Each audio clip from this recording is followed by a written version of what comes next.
Yo, it's Friday night, 9 p.m. sharp. You know what time it is. Narcocop and Timmy T hitting you with that Lambo energy. He's Mike by name, but the streets call Narcocop. Used to bust dealers, now he's busting long shots. Retired badge, now he's bad with the bets.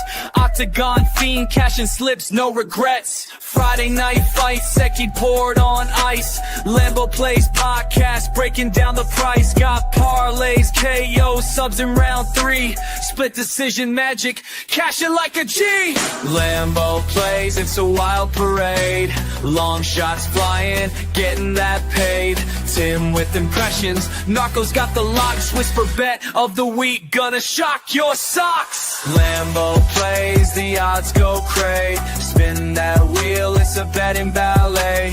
KO's a B, round 2 or 3. Hit that split, cashing big, LFG. Tim Troiano, lotion in hand. Tennis coach by day, fight fan of the land. Watching WMMA, yeah, you know the drill. Playing with himself, just joking, but still. Impressions fly, Katona in the house. Roses Jr. squeaking, Tim's loud like a mouse. Cornholio vibes, he's stealing the show.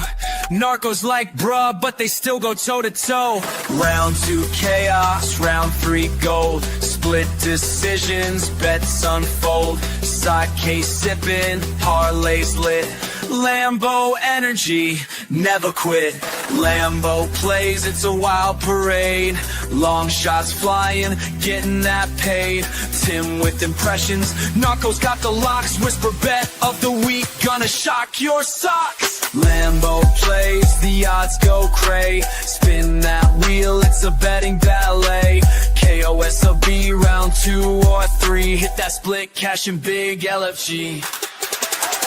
Narcocop, Timmy T, Friday nights, yes. Lambo Plays podcast.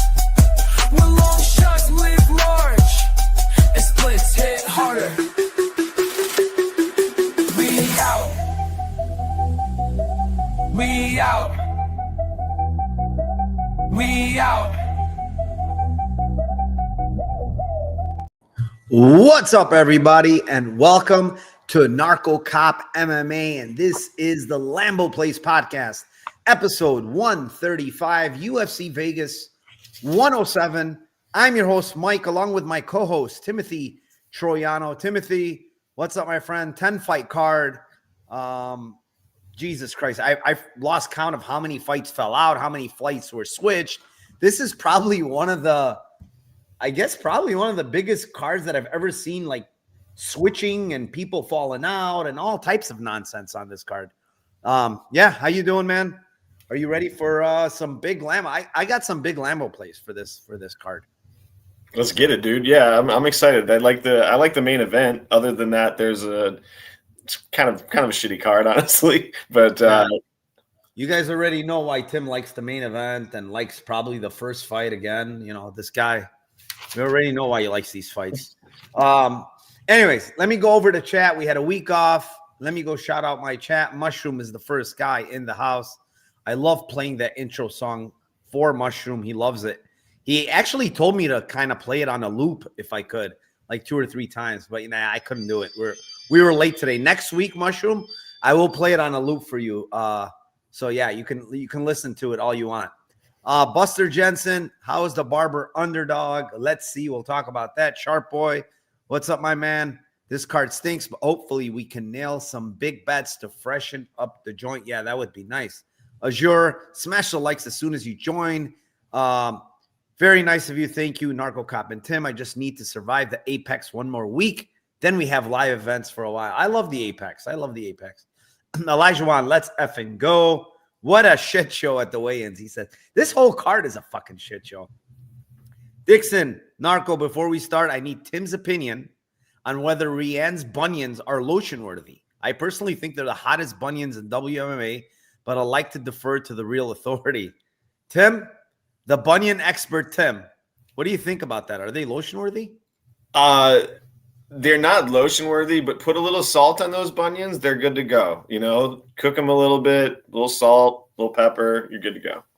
All right. See, there you go. Still the hottest intro song in MMA. It's like WWE. See? Yeah, I knew. I mean, he loves it. Mushroom loves this song. He is absolutely in love with it. Jim played that intro song for 20 minutes to prove a point instead. He wants to look at Philly Joel driving 85. Come on, bro. Like, you got to slow down a little bit. I mean, I know he has slowed down. What was it, 110 last time? Or Yeah, he's been flying before. Yeah, Philly. I mean, slow it down here. 85, I guess, I think you can pass. If you tell them you're rushing for the Lambo podcast, I mean, they're not going to say shit. Like, well, what are they going to say? Who else do we have? Fireside feeling that Felio, he says. Landon says, I've been itching for the show lately. Appreciate you. Glenbot, what's up, my man? Thank you for joining as well. He says, smash the likes. Listen to the man. Craig Crowley, what's up, my friend? Thank you for joining as well. DA07 says, always smashing Bufu on the beat. Let's go. Great to see you again. Great to see you, my man. Oreo, what's up? William Robbins, what up? Ayo. Felipe, shout out to Narco and Tim. Best pod in the game. Appreciate you for the nice, kind words. Bloom Dog, let's go. Song is growing on me. Is that supposed to be Narco in the short shorts? Eric Cote says, it's one of the cards of all time. Yeah, this fucking card. Mark Schillenberg, what's up? Best card of the year on tap. We're going to be swimming in money. Spefferon says, I told you that you can't trust back injury Sadiq. Yeah, you were right about that. I don't know what Tim is saying here. Boyaka. That's right. I don't know, whatever that means. But Trevi, what's up, my man? Let's cash as well. Buster Cherry, what's up, fellas? Let's make some money, even with how shitty this card is. You know what's scary is I like this card from a Lambo perspective, which is always not the best thing. Julie C says we need to hit the Lambo this week so you can hire a nanny. Yeah, dude. I am with by the way, my wife's gone to France today. She's going for a wedding. I am with my 3 boys. So it's going to be a fun week. It's going to be an interesting week. I wish I had like a videographer following me in this house going just absolutely fucking nuts. Because my little one just drives me insane, dude. The guy is nonstop, has all the energy from the time he fucking wakes up till the time he goes to sleep. I put him in the damn pool so he can swim for like 2 hours. I'm like, all right, the sun, the pool, this guy's going to get tired. No fucking chance. Like, there's no chance he's going to get tired. So he's future Marab, dude. He's future Marab, dude. He's got that gas tank, dude. This guy probably can shoot about 55 takedowns when he gets to like 13, and not skip a beat. All right, let's start here. We have 202 people live. Appreciate you guys. First fight of the night. It's in the strawweight division. It is the 14-8 Ryan Dos Santos versus the 9-7 Alice Ardellene. The lotion fight. I think this is the lotion fight of the week. I think. Yeah, I mean, it just depends on what you like. I mean, honestly, I think. There's some pretty good things to like, on one side. On one side, yeah, but that's the only thing you like. I mean, that's the only thing you like. See, all right, I'm gonna pass it to you. I'm not the expert here, so go ahead. Yeah, I think this is an interesting fight. Just, obviously you got 2 fighters that are struggling in the UFC. I think it's kind of stupid. I think Rayanne won both of her fights that she lost by a split. I obviously clearly judges don't really like her game that much. She obviously doesn't separate very much. Didn't seem to come at Pooja Tomar's game very, very intelligently. So it's not a fighter that I really want to back really heavily. She's at a pretty crazy line. She's an atom weight as well. That's fighting up at 115. So she's small. And then you got Ardellene, who I just think sucks. Honestly, she's just a body in there, and she's just in the UFC because she's got a massive social media following because of store-bought items. I just think that she's going to be way bigger. So it's just WMMA. Is there a chance that she could, throw some shitty volume and win a decision, a close decision? Yeah, it's possible. But I think that there's a massive grappling and jiu-jitsu upside for Rayanne, and I think that she's better just everywhere. I think if the fight stays standing and they're striking, I just think that she's a much better technical boxer.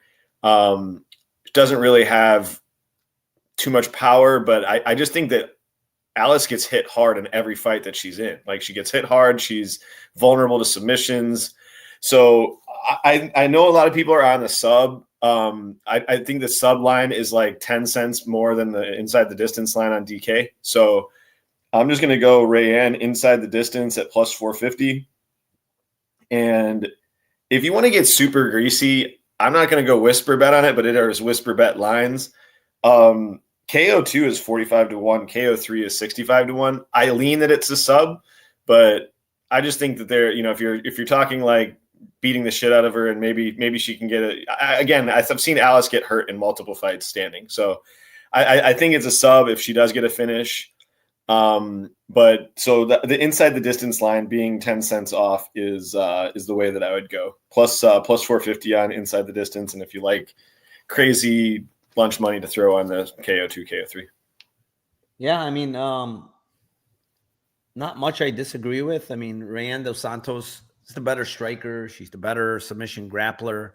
I do think Alice might be a little bit like more physical, like a little bit stronger, right? When it comes to maybe the wrestling, she probably, if she wanted to go for takedowns, I think maybe she can land a couple.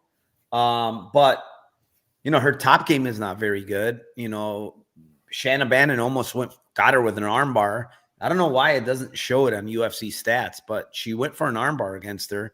This girl's not very good on top, and Rayanne dos Santos has a lot of submissions. I know they're low-level fighters, but she's good jiu-jitsu, man. She's 2-stripe or 3-stripe black belt. She's not a joke on the ground. The thing is, she prefers standing and throwing a lot of punches. The thing I see here is Alice on the feet has some decent pop, honestly, for WMMA. Like watching some of her fights. The problem with Alice, honestly, and I think honestly she's the money line side here. By the way, I think at plus 2XX, I think she's the money line side just because I think she holds the physicality edge, for one. Two, people are looking at these last 2 fights of hers, and they were just bad matchups in the sense that, both those girls are movers, right? They circle a lot. They kick a lot. They want to stay at range. And because her striking is not very good, she doesn't know how to close the distance, and she's just getting kicked and punched from distance, and she doesn't know how to get in there. But the difference is she's going to be the bigger girl here, She doesn't really need to close the distance because Rayanne dos Santos throws those hooks and stuff in the pocket. So she's going to get to land on Rayanne dos Santos. So I do think this fight is kind of close, honestly, from money line's perspective. But dos Santos sub at 550 on Rivers, I mean, it's just the type of prop that I like in the sense that I know if this fight hits the ground, I know she's going to have some sub attempts. And I know Ardellene is not the best down there. I think she's not very good down there at all. So plus 550 on the sub.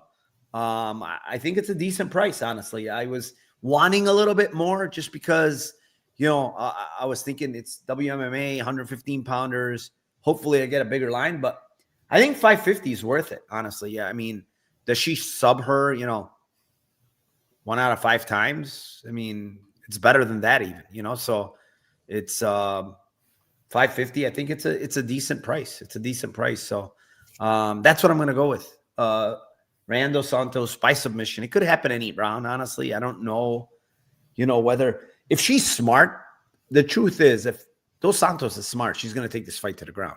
And if she's on top, yeah, that's the thing that it's almost like she hasn't been able to get takedowns or hasn't even gone for takedowns like against Puja and other fighters. Obviously against Alencar, she didn't. There's no way she was going to do that.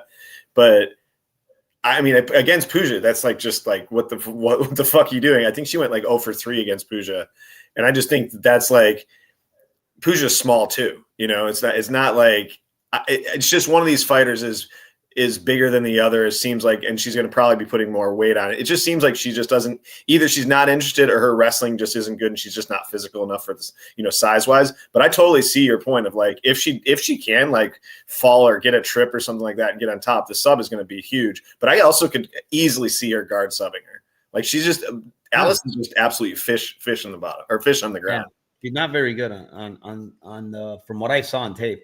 By the way, like I was kind of impressed with Alice on the feet against Weili Zhang. She landed some big shots in the regionals against her. Then Weili just grappled her and finished her on the ground.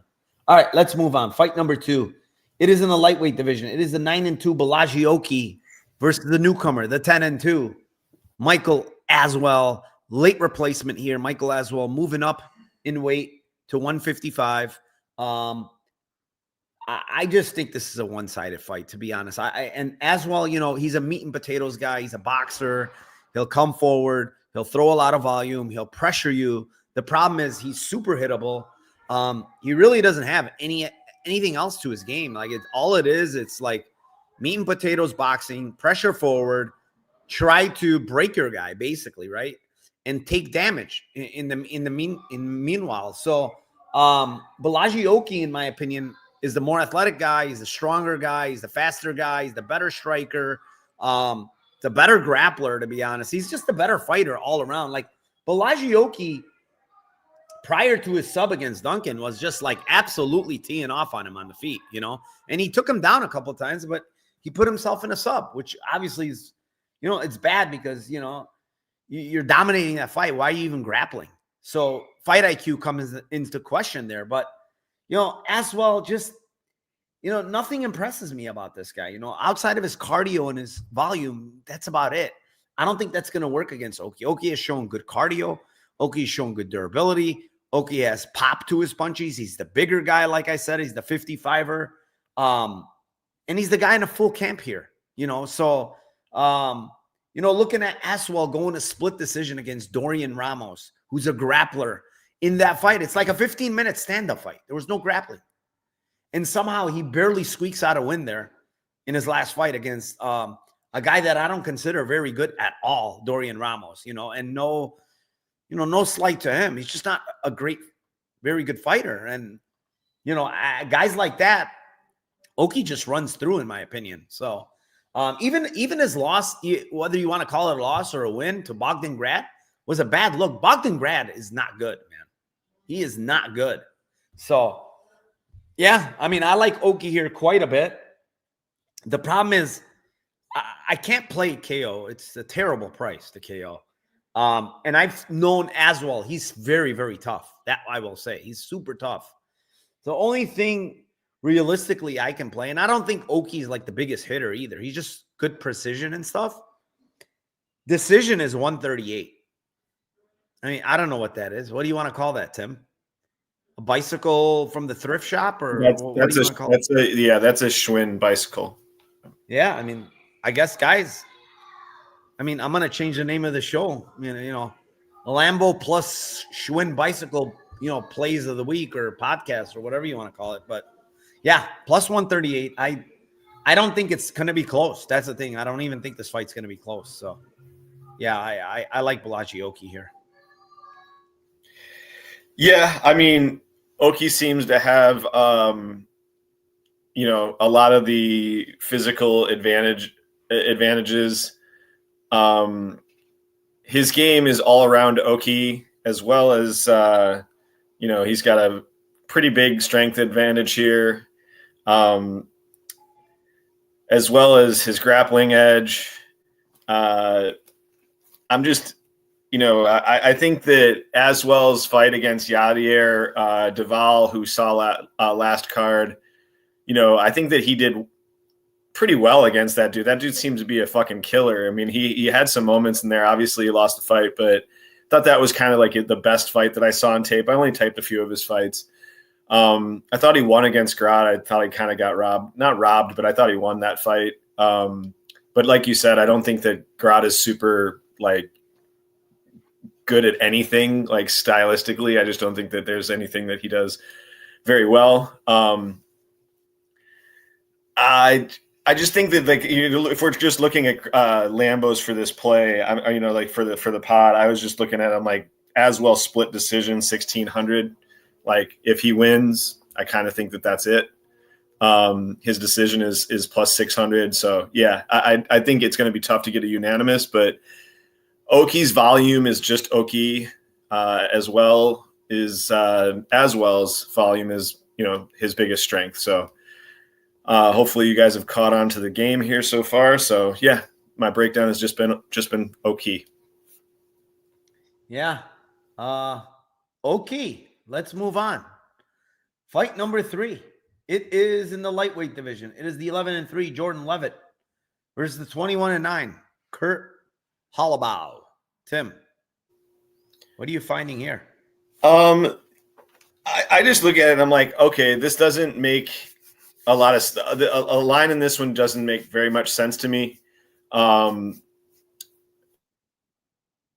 Kurt Halabau by sub is plus 950 on FanDuel. Like, there's just no way that his win condition isn't him catching Jordan in a sub, and Jordan's going to be grappling the whole fight. And if he isn't, he's going to lose pretty bad on the feet.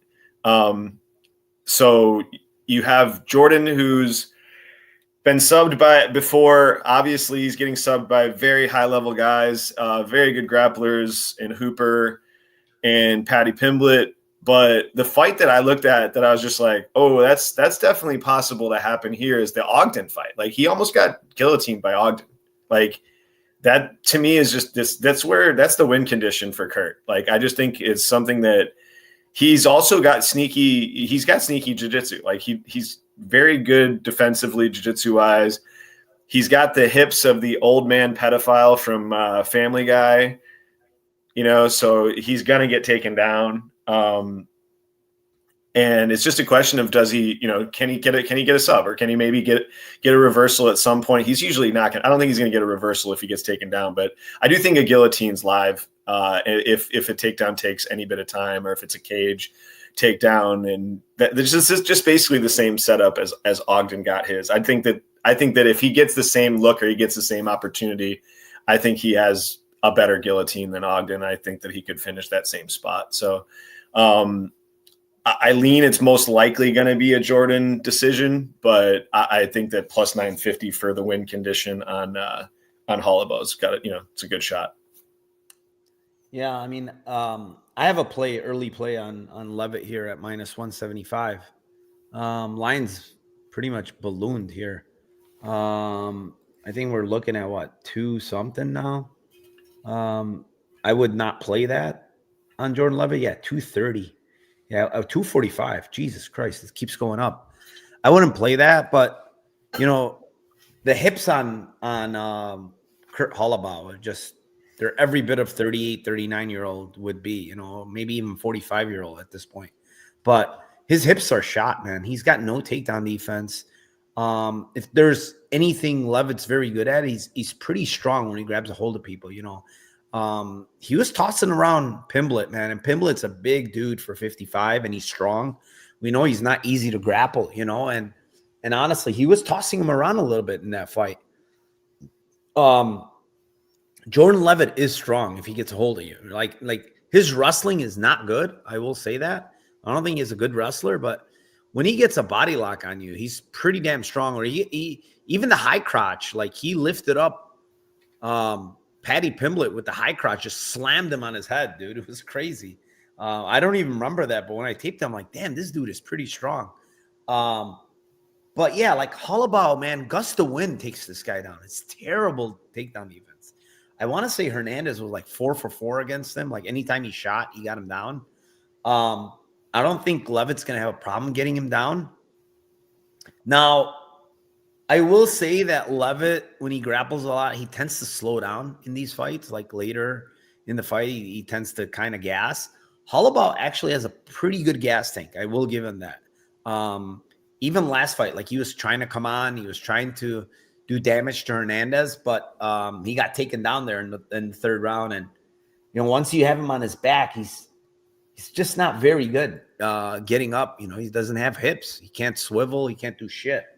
But like I said, I like Levit here. The one prop I like here, because I don't think Levit's going to sub Halabau, just because Halabau is very good down there. He knows what he's doing, you know.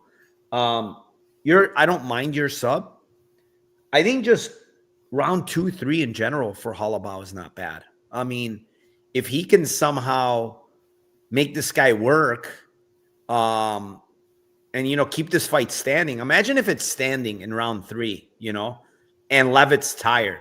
Now what? You know, so 12-1 on Halabau round 2, 18-1 on Halabau round 3. I don't know. I think it's decent. I don't think it's great, to be honest, because I think that if he does get taken down in round 3, it's probably the round. He probably might not get up. So, but like you said, he could still maybe throw up a sub off his back or something. You know, that's not like out of the question. I was looking at this and I was thinking, like, I think it would be smart for Kurt to offensively try to wrestle against. Dude, the takedown defense for Jordan is not good. His offense is okay wrestling wise, but his takedown defense isn't. The problem is he just doesn't grapple offensively much. I mean, he's shot. Like, he got 1 takedown against Kanan Krzyzewski on 4 attempts. Yeah, I just think that if it's something that it's also like, just show that you're not going to be just engaging in like that type. I just think it would just to try to wrestle a wrestler and try to grapple the person that you know is you're just gonna be counter wrestling. He sucks at it. Like, I just think if he's gonna if there's any chance of him getting on top and actually doing something grappling wise, it would be if he tried to offensively grapple Jordan a little bit. Maybe he could, like you said, even tire him out a little bit doing it. I think he clearly wants to keep the fight standing, but like, he's wanted to keep the fight standing in his last fucking 3 or 4 fights at least, and he hasn't been able to do it. He hasn't been able to counter wrestle anybody. So I think if Jordan wins, it's probably decision. Honestly, I think he wins a decision. Even I could see like if he wins a decision, it's probably 30-27, 29-28 at minimum. Like, I don't think it's going to be split or a question. Yeah, like, he's going to get 1 takedown, and it's probably going to be the round. You know, twerk plus 7,000. Yeah, he said he's not going to twerk anymore. He said. I would bet that plus 7,000. By the way, I do want to preface something about a lot of people maybe don't know this, maybe some people do, but Jordan Levit's been out for a year, right? Exactly a year he's been out. Actually more. What am I saying? 1.5 years. And the reason why he's been out, and he pulled out of his last fight, I was listening to one of his interviews, and apparently he got concussed. He got concussed pretty bad in November of 2024 while he was training for the El Sawadi fight. He got concussed, and then he tried to come back, like tried to fight, but the doctors didn't clear him. They didn't clear him all the way until the end of January, so he had to pull out. So he was out of training and anything combat-related for almost 3 months. But then he said I was in full swing. Doctors cleared him. And he was back. So, yeah, I just want to give that sort of info out there in case nobody knows about it. But, yeah, it's out there. All right, let's move on. Fight number 4. It is in the flyweight division. It is the 20-6 Alan Nasimento versus 16-3 Felio. Nasimento missed weight, 127.5 pound missed weight. We always say he's a huge flyweight. This guy's a monster flyweight. But believe it or not, I think this is the first time he's ever missed weight. And he's pulled out 1 million times. Don't get me wrong. I think he's pulled out more times than he's actually fought, Tim. Believe it or not. He's withdrawn from fights more than he's fought. So he did miss weight. He's looked very good on the scales. I don't think he looked like depleted or anything. I think he just didn't kill himself to cut the weight. Now, this is a guy that's had a lot of injuries on top of injuries, on more injuries. His knee, his other knee, his shoulder, his this, his that. He's had so many injuries. He can't get to the cage, you know, and he's been out for, you know, more than 2 years. You know, you're talking about a guy that's been out of the cage for more than 2 years. 2 years and almost 5 months. This guy's been out of the cage. So it's a little bit of a concern with the ring rust aspect. You know, 1 fight in 3 years, you know, it's concerning. And that was a quick fight, too, against Carlos Hernandez, where he just got his back and subbed him. I will say that Nasimento's a good striker. I think he's a decent, has good body kicks, good calf kicks. He's got decent striking, the guy. He's known as a very, very good grappler. Yes, he is that. But I think his striking is fine. He's a decent striker. I think he's the better technical striker of these two guys. Felio has more power, has those big hooks, but the technical striking is definitely, for me, is Nasimento. The grappling is also Nasimento. The jiu-jitsu. The cardio is also Nasimento, right? And when you talk about durability, you would have to also give that to Nasimento, right? Like, he's never been finished. Meanwhile, this guy's been finished twice via sub, right? So the point is that, when you look at this fight and you say these guys are kind of like mirror images of each other, they're both grapplers that could strike. One of them has a lot more power in Felio, in my opinion.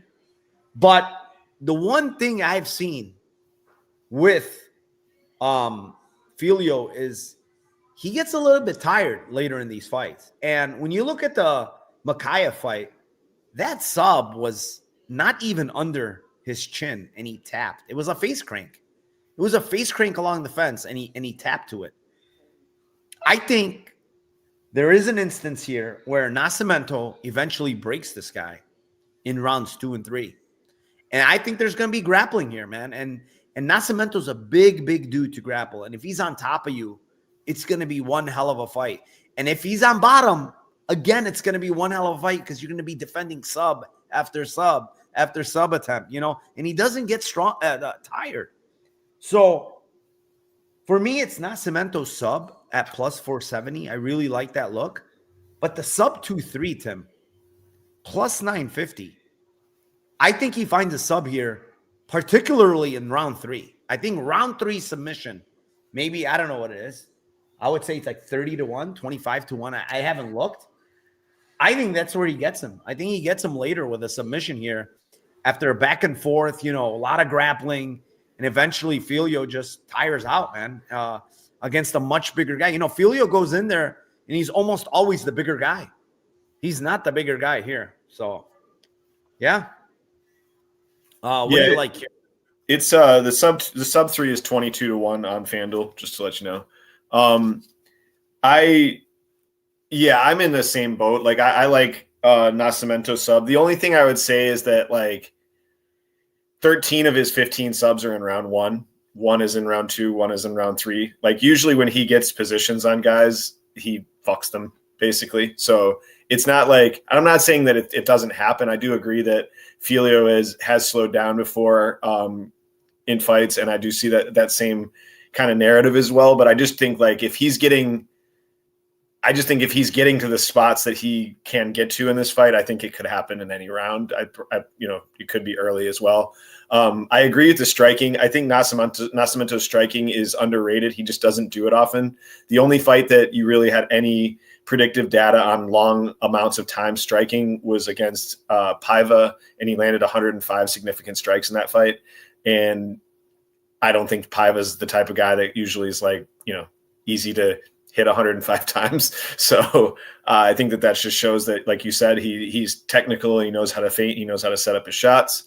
And I just think that grappling fights are, like, significantly less volatile with less variance than striking fights. So when you get guys that are, like, you think are a better grappler, could we be wrong on him being a better grappler? Yeah, it's definitely possible. But, like, in fights where you have confidence that somebody's a better grappler and somebody has better jiu-jitsu than another guy and is physically stronger and has better wrestling, it's like, dude, that it's rare that you see the lesser fighter of those two that wins. Like, you can be a significantly lesser fighter striking and fucking meme somebody and knock them out. So yeah, I'm on the same thing. I think Nasimento by sub. I'm just going to go plain sub because I think it could happen in any round. So plus 470 for Nasimento by sub. I think he's a much better grappler, physically stronger, bigger, and better jits.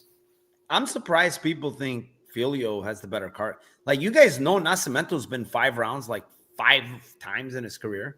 Like, he's been 5 rounds and won 5-round decisions multiple times in his career. I mean, look at the Ulanbekov fight, man. A ton of grappling, Yeah. so many submission attempts, I've and only he was seen- still. I've only He seen him was get tired still. once. Huh? I think I've only seen him get tired like once in a fight in round Yeah, three. I think his cardio is actually really good, man. I mean, I've seen this guy. The thing is with Felio is like I feel like he gasses because when you throw those big hooks way he does, and you're not landing those, you're gonna get tired, bro. Like you're just gonna get tired.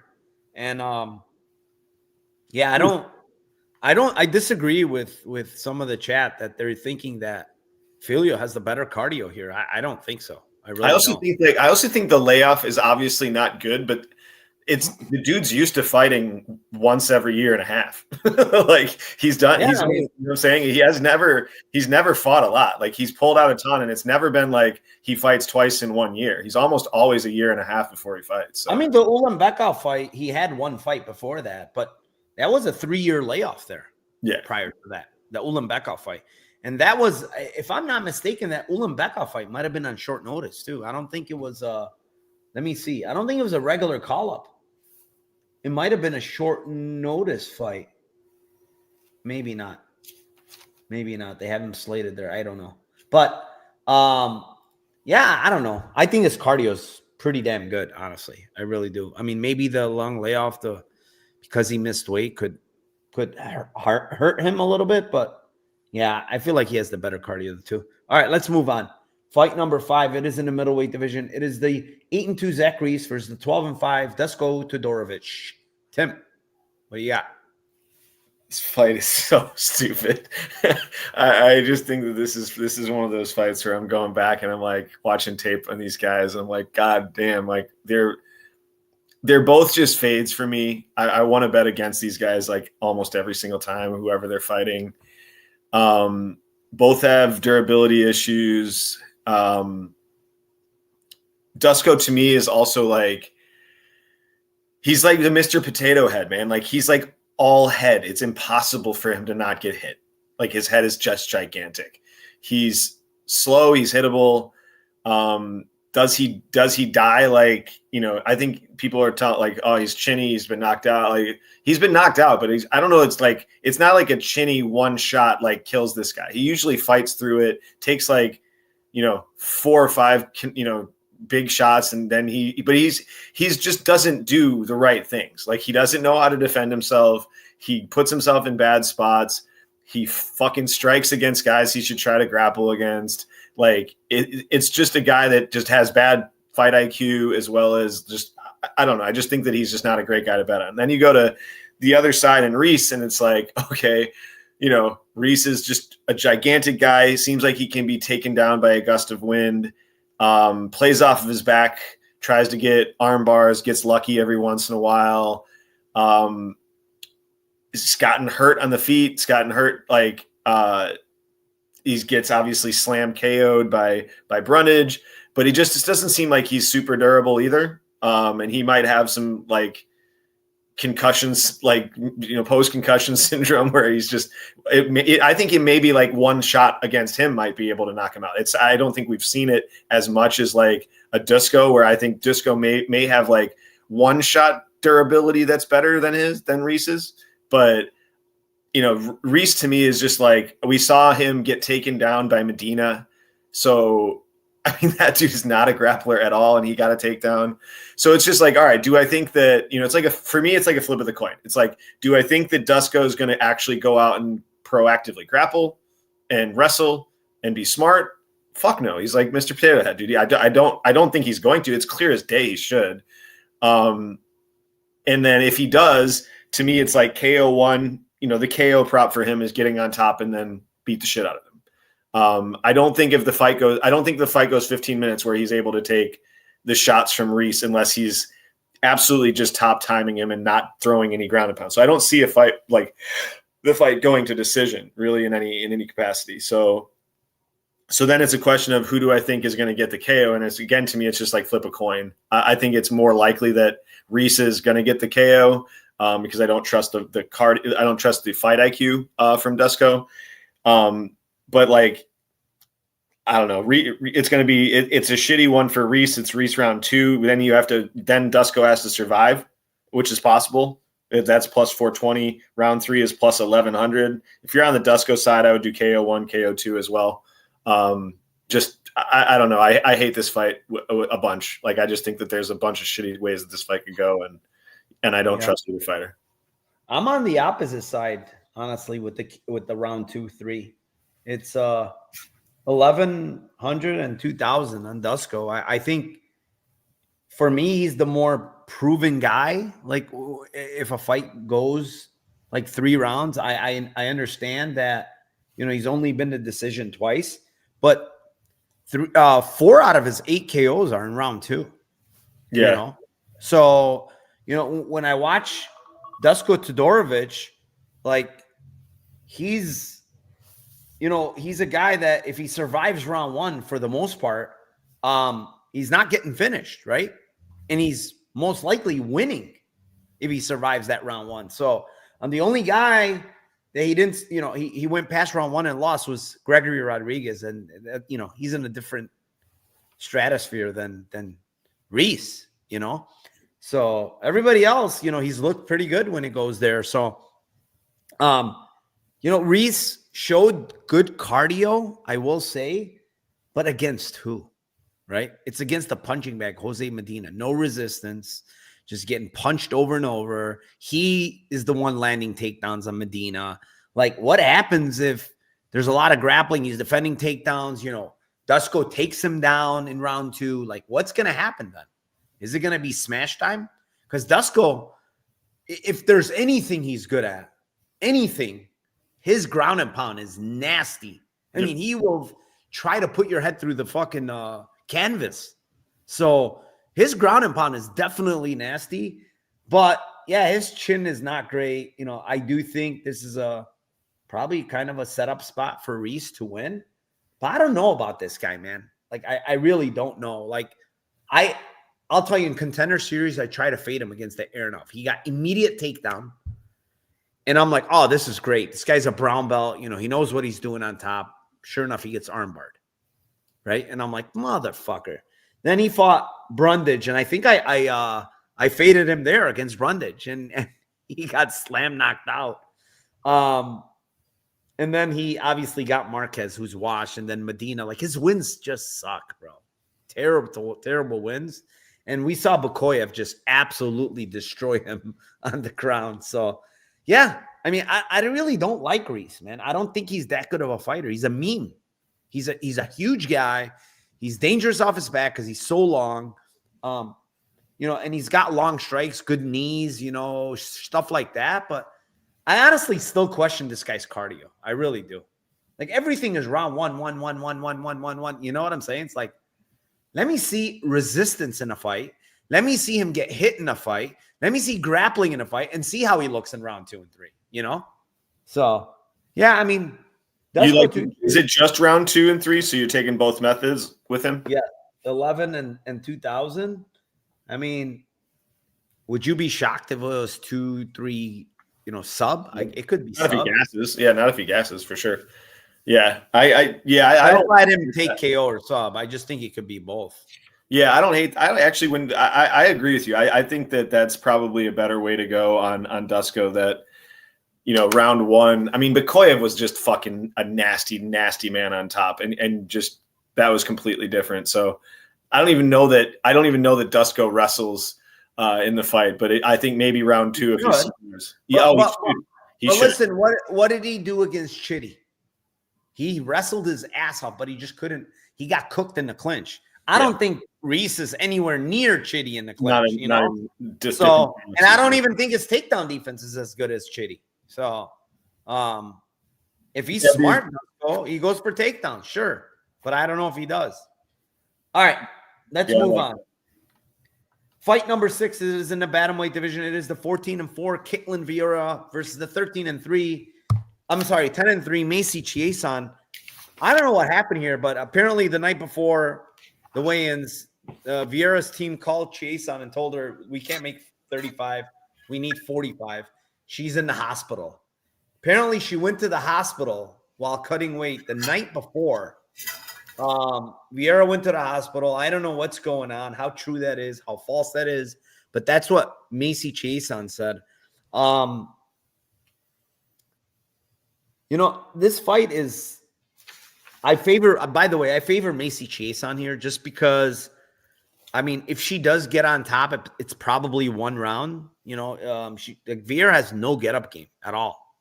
At least Chesan probably will attempt to get up if she gets taken down and stuff. And on the feet, I do think Caitlin's like the better striker. Technically, she has more power. But Chesan's very tricky. Like, she goes right to left. She's switching stances. She's throwing awkward shots from different angles. And then she uses kind of that to, like, jump into the body lock and try to get a trip takedown or something, So I like her overall game a little bit better than Vieira's. Vieira is, she's got decent takedown defense initially, right? If you're trying to body lock her, it's not easy to take her down. I think it's easier if you try to get to her legs. But yeah, just overall, like, also this hospital thing, and she wants to fight at 40. Now, 45 might be better for her here. I don't know. But Macy's also huge. Macy's also huge. This fight sucks, man. I don't like anything here. The only thing I can give, and that's a shitty-ass price. Honestly, I can't even give anything because Chesan decision is 140. Why would you play that when her money line's, minus 130? Like, there's no chance I would tell anybody to play that line. So if there's anywhere that I need to pass on a fight, and I recommend everybody to pass on a Lambo play, it's this fucking fight. Like, I just don't like this fight. I don't like it. I don't want to touch it. Hopefully Tim has something for you guys. I'm staying far away. Tim? Yeah, I mean, honestly, it's good that I have a bunch, honestly. It's not that I think that, like, that's great. Yeah, it's not that I think that all of these can hit, but or that, like, these are all, like, super viable, but I think this fight can go a bunch of different ways. I can see a finish on both sides in different ways, and I'll explain those first. The way I see Ketlin finishing Macy is the same way Rocky Pennington finished her. I see her catching her in, like, a ninja choke or a front choke in a clinch takedown. Like, she's on the cage. This is where she's not easy to get taken down. I could see Macy putting her neck in the exact same spot that she did against Rocky. And then Ketlin did this against Holm. She had Holm almost. And it's the same thing where it's like, I actually think Holm is, like, a little bit better and showed a little bit more heart in defending it. And I think against Pennington, Macy just basically gave it up. Like, it was, like, pretty quick in giving up in that position. So I could see Ketlin subbing in that position, in, like, a ninja choke or, like, just a front choke series. And that's, like, 8-1. I also could see Macy knocking out Ketlin. Like, just, she hits hard. Like, she hits hard. She's sneaky. She's long. Vieira has been absolutely nuked and knocked out by Aldana. It's interesting to me that both of these fighters have, like, MMA math situations where if you look at them against the same fighter, one did better than the other. And against Aldana, it's just Aldana absolutely knew she has the same result, but it's just completely different fights. Like, she absolutely fucking sends Vieira to the shadow realm, and she's getting her ass absolutely fucking kicked by Macy, and then comes up with an up kick that finishes her. So it's just different fights. So for Macy, I feel like the finish would come by a KO. And then if this fight goes to decision, this is like a clear end split to me. Like, this is like both fighters having really close, either fighter you can get at 6-1. Those are not good lines. But again, I think if the fight goes, it's a close WMA fight where probably both fighters are having probably more moments on Macy and probably more volume on Vieira. So I just think that those are the ways that I would go on this fight. To pick one of them that I think is the most likely one, I think the end split at plus 275 is probably the most likely. And then if you like either side, to play them there. But I really could see, like, the finishes happening on either side the way that I just explained to, though. Yeah. I mean, yeah, possibly. split is just don't play that line, please. 275. My God. They're just killing us with these split decisions now. All right, let's move on. Fight number 7. It is in the light heavyweight division. It is the 29-1 Dustin Jacobe versus the 14-1 Bruno Lopez. What do you have, Tim? I am confident on a side in this fight. I am not confident in a prop in this fight. The side that I am very confident in is the Jacobe side. But I am really not confident in how the fight finishes for him, if it's a decision or if it is a KO, and if it is a KO, what round that KO would be in. The KO prop is only plus 160. The decision is plus 240. Breaking down the fight, I just think that Bruno is a guy that is very hittable, slow, going to need to grapple here. I don't think that grappling is going to be easy to get against Dustin. If he gets a takedown, it's not going to be easy holding him down. He's got very good get-ups. I think this is a spot where people are happy that they cashed against gassy-ass Sulev last fight. That fight, in looking back at it, just was like thoroughly unimpressive from Bruno's side. Was he smart? Yes. Did he really do anything? No. All he did, we were hammering Bruno live as soon as we saw gassy ass Sulev just not being able to do anything on the cage and just, I mean, literally just fucking standing there and doing nothing. So it was just a fight where I was just not impressed at all. I think if he tries to get those positions against Jacobe, he will know how to not only defend it, but he will also fuck him up in the clinch. So yeah, I mean, like I said, I'm really confident in the side, but I'm not super confident in the prop.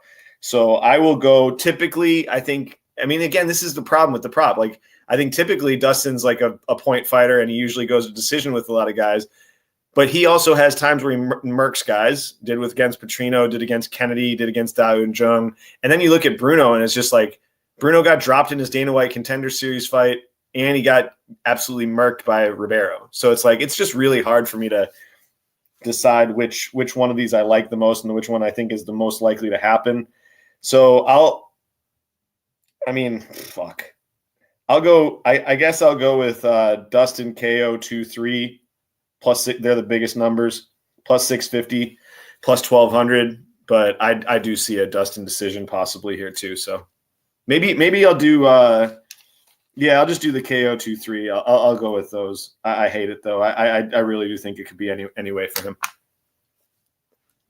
Yeah, I mean this one, when I first looked at it, I'm like, Dustin Jacobe, the price had already steamed to like minus 200. I'm like, man, he's there's no grappling, right? Zero grappling from this guy. It's all striking. How could I lay minus 2XX against the guy that might try to grapple him, Bruno Lopez? And once I ran the tape, it's like this Bruno Lopez is a terrible striker. He's an absolute punching bag on the feet. He gets hurt in almost every fight. Jacobe, I mean, the level of opposition is just astronomically different, Jacobe historically very, very durable. Like I don't know what happened against Reyes. He just ran into it, and obviously Menafield dropped him, but I mean Menafield hits very, very fucking hard. I was impressed in the Petrino fight where he got kind of wobbled there in that fight, came back. It was 1-1, and then he put Petrino to sleep in round 3. Even the Mirzakhanov fight, like he was down, but round 3 he was coming after Mirzakhanov. And then he decides to fucking clinch. I have no idea what was going on there. But like all these guys I'm talking about are levels above Bruno Lopez. That's the big difference. So I do think Lopez gets dropped in fights, yes. But I do think he's pretty durable, honestly. I think he recovers pretty well. Like, dude, the beating he was taking against who was it? Well, it wasn't a beating, but that shot he took from what's that fucker in Contender Series? Sazianani, whatever, the Georgian guy. I mean, it was one of those big overhand looping shots. Like he threw everything into it and it landed and he dropped his ass. But he recovered like pretty damn quick, So obviously Ribeiro put him out, and the last win against Gadzi Azulov was it was painful to watch. That was like cage pushing. He did land the takedown ladder for us in that fight, which was very nice. But I'm going to go with Jacobe decision, man, plus 240. I think the thing with Jacobe is a lot of people don't realize is he's not really a guy that sits down and tries to kill you, right? Type of puncher. He's more timing. He's more accuracy. He's touching you. He's kicking you. If you look at him historically, yeah, he has some knockouts, but he's got a decision a shit ton of times. Like, guys that normally you could finish, some people finished him. He's not finishing them, So this John Allen guy, Kutalaba to go to decision after he gassed bad in that fight. Maxim Grissom, this Ty Flores guy, he's been to decision a bunch.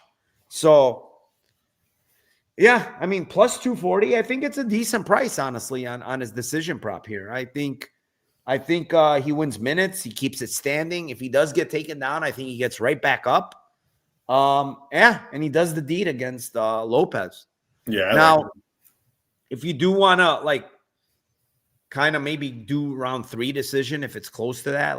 That's I would do. Yeah, I like that. 1,200. I would go. I'm going to switch mine. But what's round 3 decision in general? It's not. It's like probably. I don't think like 140 or something like that, or probably. No, is it that low? Yeah, that sucks. 140 sucks. I thought it would be better than that. Fuck that, 140. Plus 170. Plus 170. Okay. Yeah, so you're going plus 2. I would rather do 2 bets on the plus 240 and then the plus 1,200, honestly. Yeah. I think he wins the decision, to be honest, but we'll see. It should be interesting. Moving on, fight number 8. It is in the welterweight division. It is at 11-5. Ramiz Bahash versus the 9-3 Billy Ray Goff. And I will kick this one off. This is probably my favorite prop of the entire card. I like Billy Ray Goff round 2-3 here, 2-3 KO. In general, I just think 2-3 KO at plus 340, even though it's not that big. I think he's just going to cook Bahash here. I really do. Bahash is tough. He is durable. He's not easy to get out of there, but he's never faced a guy like this, dude. This guy is like, balls to the wall, nonstop. He's very strong. He has a lot of good attributes that he has. The one bad attribute that Billy Ray Goff has is he's just like a zombie coming forward. Like, he's very, very hittable. We saw Bahash put out Mickey Gall somehow with one shot. Bahash has never knocked out anybody in his career, I believe. Yeah, that's his first knockout. And he literally put him out with one punch. It's quite hilarious. Only happens to Mickey Gall, So Billy Ray Goff, man, I will say that Trey Waters' fight was incredible. Back and forth war. He had a lot of trouble with the length of Trey Waters. The length gave him a lot of issues in that fight. And Trey Waters is a good striker, very good straight shots, good in the clinch, hard to take down because he's so long. So he had a lot of trouble in that fight. But Billy Ray Goff, I think, is going to cook here, man. And he's going to cook my buddy Ramiz Bahash. So give me the KO 2-3 here, plus 340, Tim. What do you have? Cody, what's up, my man? Yeah, the only thing that I would add is Ramiz's win condition, which is round 1.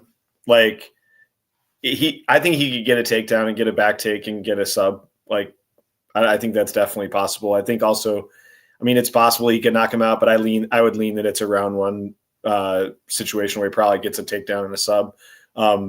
Goff has gotten taken down by worse dudes and been in bad spots in fights and then came back and finished guys. So, yeah, I just think that that's his win condition. It's plus 850 for round 1 for Ramiz, but I like the round 3 for Goff as well. It's funny because remember that Vieira was supposed to fight him the one week. He pulled out and fought the very next week. Ardellene. So he wanted nothing to do with this madman. He's like, screw this. I'm not going through hell and back trying to beat somebody. So yeah, it's just funny how that happened. He fought the week after. Anyways, yeah, I like Billy Ray Goff here. I do think the money line's crazy though. Like this guy, you can't lay minus 400s on this guy because he's very, very volatile, man. He's fighting like an absolute fucking madman. So laying, minus 400 and shit like that with this guy, no, thank you. This guy is very, very volatile. He's very hittable. Fuck that. Like you cannot lay that type of price with this guy. But I do like his round props. All right, co-main event of the night. It is in the lightweight division. It is 24-3. Matthias Gamrot versus the 23-4-1 Levit Klein. Tim, what do you got? Good fight here. Step down in competition for Gamrot. Step up in competition for Klein. I think that this is a spot where Gamrot could grab a sub at plus 950. I don't think that sub 2 and sub 3 are bad either at 30-1 and 38-1. Those are huge fucking lines for a guy that is going to grapple hard and grapple his ass off. And then you're going to also get a guy that's going to need to get up and need to repeatedly get up over and over and over. So the opportunities for back takes are going to be there. The opportunities for, there's going to be so many opportunities for him to take his back in this fight. I don't think that this is, I don't think that there's one fighter that is remotely close to the wrestling ability as Gamrot that Klein has fought. I think it's otherworldly. I think it's other worlds in wrestling ability. I think the best wrestler that he has faced to this point is probably Mason Jones. And he did well in that fight to stuff him. But it's completely different types of takedowns. I think the single leg, low single legs. I think that there's a lot of comparisons that I've been hearing people talk about, like Dan Hooker fight and how he did, and Beneil Dariush and how he did. It's like, dude, these guys are not even remotely close to the same style fighters as Klein. Like Hooker is a fucking giant. Like he's massive for the weight class. He's tall, he's long, he's rangy. He has huge jabs. He's feinting uppercuts. He's feinting knees. He's got a guillotine to defend if he throws a bad takedown at him. Like it's not how he fights with pressure and he moves forward, as opposed to Klein, who's dancing around and kicking and is predominantly kicks, doesn't have huge hands. I think the kicking game for Klein is going to be negated because if he throws the body kick, he's just going to get it caught and he's going to get taken down. Sure, low kicks will be there and head kicks will maybe be there for him, obviously. But I think he likes going to the body with his kick. And I think that if he does that, that's just another invite for a single leg to catch and then a single leg to take you down. So yeah, I think we've also seen on the regional scene, Klein get subbed, and we've also seen him absolutely death gas and give up the sub versus Nate Landwehr, who, again, I don't think is remotely close to the same level wrestler and or jiu-jitsu practitioner as Gamrot. So long-winded for Gamrot sub plus 950, 30-1, 38-1 on sub 2 and sub 3 for me. I got a treat for you guys on this one. What if I told you guys that Mr. 24 or 23-4-1 Levit Klein has never faced a southpaw? Wouldn't that be crazy? I went back in all of his tape, even regional tape. This guy's never faced a southpaw, guys. It's crazy. It's fucking insane. The only guy that switched southpaw against him, I forgot who it was. It was in one fight. One of the fighters, it might have been Landwehr, I can't remember who, switched southpaw a little bit on him. But he's never fought a fucking southpaw. And Gamrot switches. Don't get me wrong. Gamrot goes from orthodox to southpaw, but he's primarily fighting one of the southpaw stands. And I will tell you guys, watch Gamrot's tape. Anytime he shoots a takedown, it's from the southpaw stance. He hardly ever shoots a takedown from orthodox. It's always southpaw. So there's some things playing out here that I think people might have not looked at. I looked at it because what I noticed with Gamro shooting the single leg from southpaw is that it's much easier to grab that single leg, from southpaw. You know what I'm saying?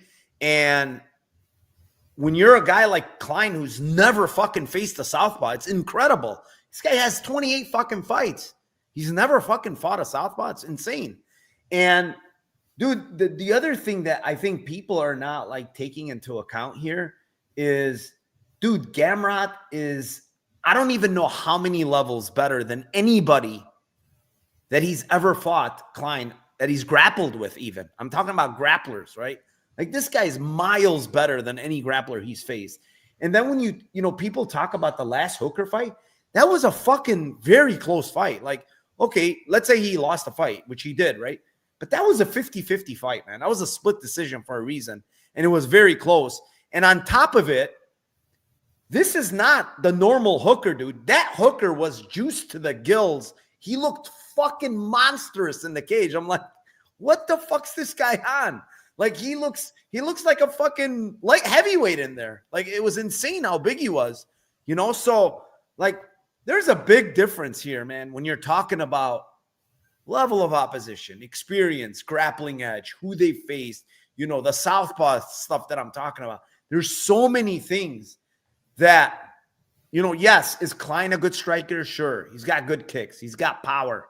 But Gamrot's seen all those things. You don't think he's seen good kicks from Beneil or from fucking Hooker or from Fiziev? You don't think he's seen good kicks from these guys? Like, he's seen all of that. He wants them to kick. Wants them to kick. And on top of it, it's like, it's a small cage. We have to talk about that. So he doesn't have to close a lot of distance. Boom, he can get a takedown. 2, we really don't know what Klein's going to look like off. I don't know what Klein's going to look like off his. I think I saw one time off his back against who's that? Jai Herbert. And he didn't do shit. He just stayed on his back for 2 minutes or whatever it was, right? And Herbert should have won that fight. And everybody keeps saying, well, he was at 45. He's different at 55. I get it. He's looked better at 55. But again, all these guys, I bet Roosevelt Roberts last fight against him. And he was like plus 1,000 or whatever bullshit price. And that was 1-1 going into round 3. That's the same thing. That's the same thing I'm sorry to interrupt, but that's like the same reason why that was such a great bet is just like, dude, what's the most strikes that Ludovic Klein has landed in a fight in 60 twice. Like this is, and he's going to decision. Like you have a guy that you have a guy that is going to land 20 shots in a round every round. And it's just like, he's beatable by a guy like Roosevelt Roberts because he doesn't do enough. Like, it's just like that. It's just, I mean, listen, Moises went to decision against him when he was dropped early, and we've seen now Moises washed, bro. He's no good. Like he just got fucking one punched by a non-big puncher, So is Ludovic Klein that powerful? I mean, yeah, he dropped Bahamondes.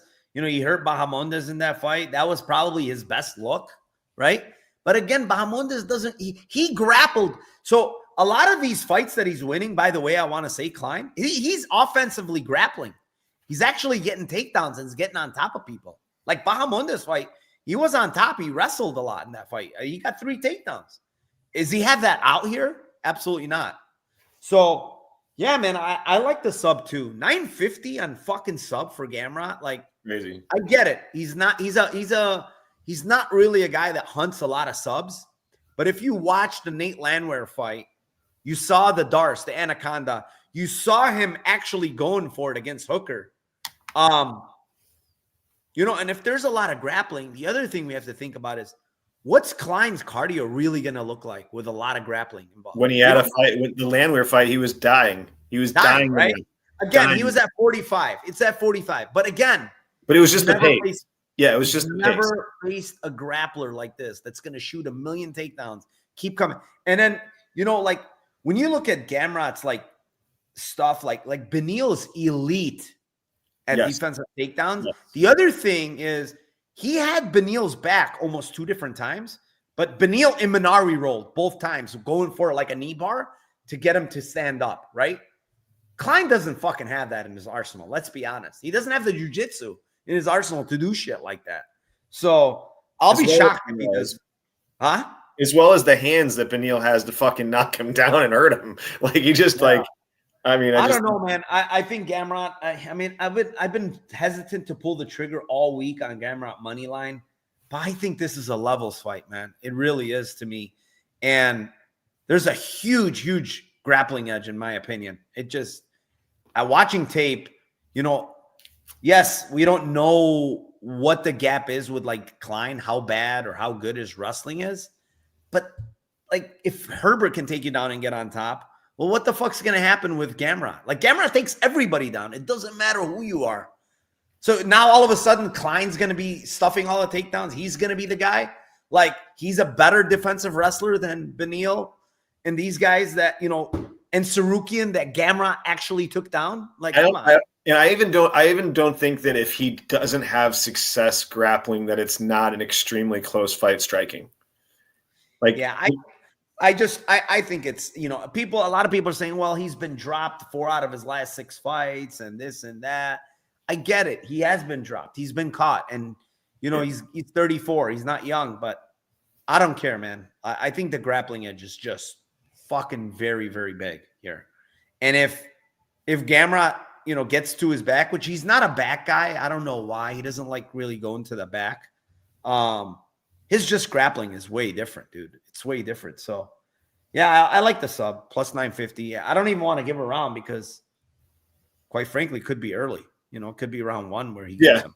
No, I agree. I think 950 is great. I just think that 30 and 38 to 1 on if it happens, if he does gas, it's just going to be even more present. It's going to present itself. I just don't want to be greedy, one of those where you don't want to be greedy with a big price. So, yeah. Yeah, Pepe's saying Gamrot money line. I think it is, man. I've been saying it all week, but haven't pulled the trigger, like I said. But it's probably should have. I probably should have, but we'll see. Me, I still have, less than 24 hours, but I still might get to it. All right, main event of the night. It is in the flyweight division. It is the 13-2 Aaron Blanchfield versus the 14-2 Macy Barber. Macy Barber missed by half a pound. I don't know if she went back and cut, but she's like, fuck it. I'm not. Someone was saying a joke and saying, well, she got implants now. Maybe that's the half a pound, which is kind of funny. But yeah, this one, I was going back and forth at first, but I eventually landed on Macy Barber money line at plus like 2 something. I just think it's a lot closer than people are making it out to be, in my opinion. Like when I look at Aaron Blanchfield, like, yes, her cardio's good. She's got very good jiu-jitsu. She gets the fight to the ground. But everything else is like average or below average. Like her wrestling is not very good. She's not very physical, in my opinion. She doesn't have very good striking. I know people are saying her striking getting better. Defensively, she's horrific. She's running forward, throwing punches, her chin straight up in the air while she's fucking coming forward, just throwing. And I will tell people this, this is my opinion. Macy Barber hits much harder than Manon Farrow, in my opinion, as far as striking like punches. Like she sits down and tries to hurt girls with that left hand. And Farrow is more volume and like touching you. She's not like huge power. So like this is, when I look at this fight, I feel like in the clinch, where this fight might take place in the clinch some, right? I think Barber's stronger in the clinch. I think she's the stronger girl in the clinch. And when it's at distance, I think Barber's going to be landing the much bigger shots here and landing clean, in my opinion. I will say that, I did play Blanchfield 3-4-5 sub just because I'm like, well, Blanchfield normally never comes out grappling early, right? She just doesn't, for whatever reason, she strikes. She loses round 1s a lot. And then she kind of tries to turn it up later in the fight. That line is kind of fucking gone. It was 12-1. It's like 9-1 now. I'm not going to give that out anymore. I'm going to go with Barber decision at plus 430. I think that's a relevant line. I think Barber by split 11-1. I think that's a relevant line. It's going to be all about, are the moments going to be enough for her on the feet where she wins the bigger moments on the feet? And then if she's taken down, for a minute or two or whatever, she just survives that, gets back up and just does the work on the feet, the bigger shots, So I don't know, man. I think this line's a little bit crazy. -2XX on Blanchfield. I get it. People love her. Barber's been out for a while, which is not great, but man, like this girl can put a beating on you, man. And yeah, she looked awful. People are going to go back to the Lee fight. Yes, she looked awful, but we can also go back to Blanchfield and say, did she look good in the fucking JJ Aldrich fight when she was getting her ass kicked prior to the takedown? She was struggling. She didn't look good there. So, and then the Talia Santos fight, like, it's not, to me, that's not a unanimous decision. That was a fucking throw a coin flip in the air. That's how close that fight was. This is like a little coin flip. I have no idea how they fucking made that a unanimous decision. But even Namajunas fight, dude. Like, what'd she do in that fight? She lost the first 2 rounds on all 3 judges' scorecards and then finally turned it up. Like, how about if you lose just 1 round on the next 3, you lose the fight? You know what I'm saying? It's like, and Rose is not very physical, in my opinion. She's a noodle. So yeah, man, I like Barber here. I think Barber can hurt her on her feet. I think Barber is the stronger girl in the clinch. I have seen Barber, trip takedowns is kind of an issue, and maybe giving up her back, which is a little bit of a concern. But I think she gets. I mean, there's only one fight that she gave up her back in, and that was Andrea Lee. I don't know what was wrong with her in that fight, to be honest. Like, I've never seen her that bad in any of her fights, getting taken out. And that's probably one of her worst opponents. I don't know what the hell was going on in that fight. But, like, Ribas' fight, it was like judo throws. It wasn't like it was head and arm throw. Like, that's Ribas' thing. It's not like Aaron Blanchfield is going to head and arm throw her. So, yeah, I don't know what was up with Barber in that fight. But when you look at Barber against Miranda Maverick, who's very strong in the clinch. I mean, she's just strong when she's there. She won almost all the clinch battles in that fight.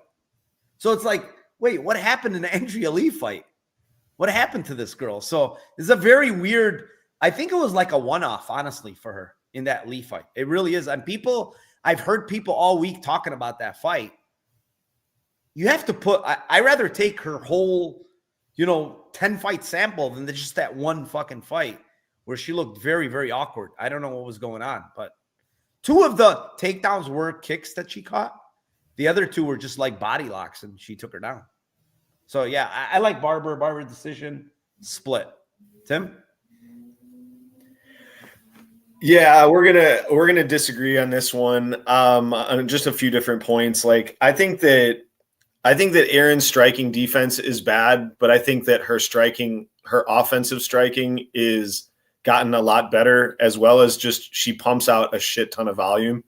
So, like, I just think that the way that she beat Rose, to me, was super impressive, because it wasn't just only top time and ground and pound and like searching for subs and getting her and getting takedowns. It was like she predominantly outstruck her from distance for 3 rounds after losing the first 2 rounds. And she didn't give up, and she just kept coming forward. When she was getting her ass absolutely handed to her against Furo, she kept coming forward and she kept throwing strikes. Like, had 0 chance to get her down, and she just kept throwing strikes and kept coming forward. She obviously still got outstruck like 1.5 to 1, but she landed over 100 strikes against her. So it's just like, I just think that there's like the volume edge, I think is there for Erin. Like you said, the clinch is, I just don't think her pure wrestling and wrestling in space in the middle of the ring is good, but her trips and her body locks and that's how she typically gets fighters down. And I just think that has been pretty evident that Macy is deficient in those areas against fighters that aren't necessarily great. I don't think Erin's really great at them, but I think that she's on similar level to where Andrea Lee was at that same stage.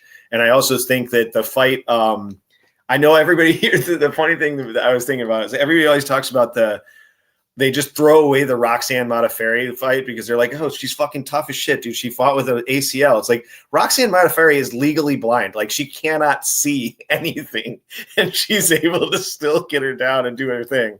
Like if I would rather take a fighter that has one leg on one ACL than a fighter that has zero eyes. Okay. Well, so that one takedown in that fight. I'm just saying she has zero eyes and she's able to still win a fight, and it's Roxanne Modafferi. So I just think that people are overlooking the fact that she's legally fucking blind and she still somehow figured a way at like 90 years old to win that fight. So to me, I do think you mentioned that the get up style of if there are takedowns for Barber, like she will give up her back, and I just think that you don't have to do that for more than a second or two for Aaron to absolutely immediately jump on backs. So that to me is just a bad way to go. And I think that only a few takedowns here or there, it's not going to take much. If she gets her on the ground in any capacity, I think she's going to sub her. So Aaron by sub for me, plus 450. God, you guys are something else. You think it's that easy to, I mean, she didn't sub Maverick, and she had a whole shit of takedowns in that fight. Maverick is much better defensively, jiu-jitsu wise than a lot of. She didn't sub Sarah Alpar. Yeah, I mean, listen. I mean, maybe she subs her. Maybe she subs her. I don't know. The girls she subbed are in the UFC are just Andrade is trash on the ground. Once she hits the ground, she's trash. And Molly McCann, she's absolute trash as well. So. Maybe Aldrich was her best sub win, I guess you would call it. She didn't even get her down. She didn't get her down. Yeah. I'm saying that was Aldrich got her down. That's what I'm saying. I'm saying she subbed her standing. Like she Yeah. I'm saying Aldrich was the one to getting her down in that fight. And that, like I said, if you want to talk about the Lee fight, let's talk about this fight. Like it's a bad look. Even though she got the finish, she was not looking very good in that fight. No. So yeah, I mean, listen. Blanchfield's good on the ground. I just think she's still a little too green, man. I think physicality, for the most part, I like to go with the more physical girl. And I do think Barber's more physical here in my opinion. And again, it's the line, dude. It's like 2-1. Like, yeah, the money line doesn't make sense. If you're telling me minus 150, minus 160 Blanchfield, I'm going to say, okay, fine. I'm agreeing with that. But why is it minus 230, 240, 250? Like, Rose Namajunas fight, dude. Rose gassed in that fight. Bad, dude. Like, if she doesn't gas, I'm telling you, if she doesn't gas, Blanchfield fucking loses that fight 100% of the time. She got dominated in round 1 and 2. You know what I'm saying? And she couldn't sniff. She couldn't sniff a takedown in that fight early. So I don't know. It's a weird fight. I just think the line's off. That's where I'm getting to, And I don't think Barber because both girls are very tough. I will say that. And I think Barber's, even though she's never been 5, her cardio kind of checks out, She looks great in round 3s. I was talking in your Discord about it. She's always looking good in round 3. Her cardio kind of checks out. Like, she throws a lot of volume in round 3 for whatever reason. So you want a half pound over on the miss, though, is bad. Yeah, very bad. Half pound, very bad. Very bad. She was like in her face too at face-offs. I don't know what the fuck's going on. It was the new boobs, dude. She was just trying to push her. I have to get going. So I'm gonna give out my Lambo parlay here. It's a big one this week, Tim. Hold on to your hat, hold on to your seat. It is Goff, round 2 KO. Nasimento, sub. Jacobe, decision, 114-1. Goff, round 3 KO.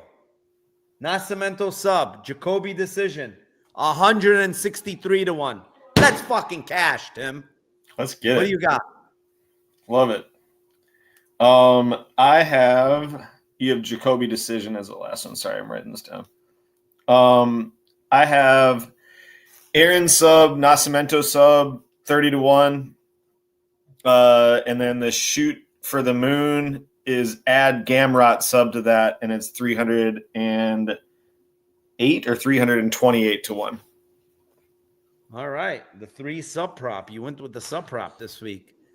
All right, boys. And wait, what's going on here? Oh, he's giving his. Wait, is he giving his or he's asking? What is he writing here? Oh, yeah, that's mine. That's mine. That's mine. Or 2-3 KO. Yeah, you could do that. You could do the 2-3 KO together. It's probably better at 950. But all right, guys. Thank you, everybody. Appreciate you guys. Hit the like, subscribe to the channel if you haven't. If you want to get in my Discord, link is down below. I have fucking a shit ton of bets for Cage Warriors tomorrow. I have like 8 bets on Cage Warriors. So we'll see what happens before the UFC card. It's make it or break it. I appreciate you, Tim. Thank you as always. I will have my wait 1 second here. So my show tomorrow, because this is going to start later now, right? 3:30, they're saying. So yeah, I will have Final Bell at like it's going to start 6:30 Eastern. So I'll probably have Final Bell around, let's say 11 p.m. my time. So it would be 3 p.m. Eastern, or 2 p.m. Eastern. Sorry, yeah, a.m. 2 p.m. Eastern. I will have the Final Bell tomorrow on Twitter, X Spaces, whatever you want to call it. Again, I appreciate everyone for being here, 480 of you. Good luck tomorrow. And let's cash those tickets for UFC Vegas 107. Later.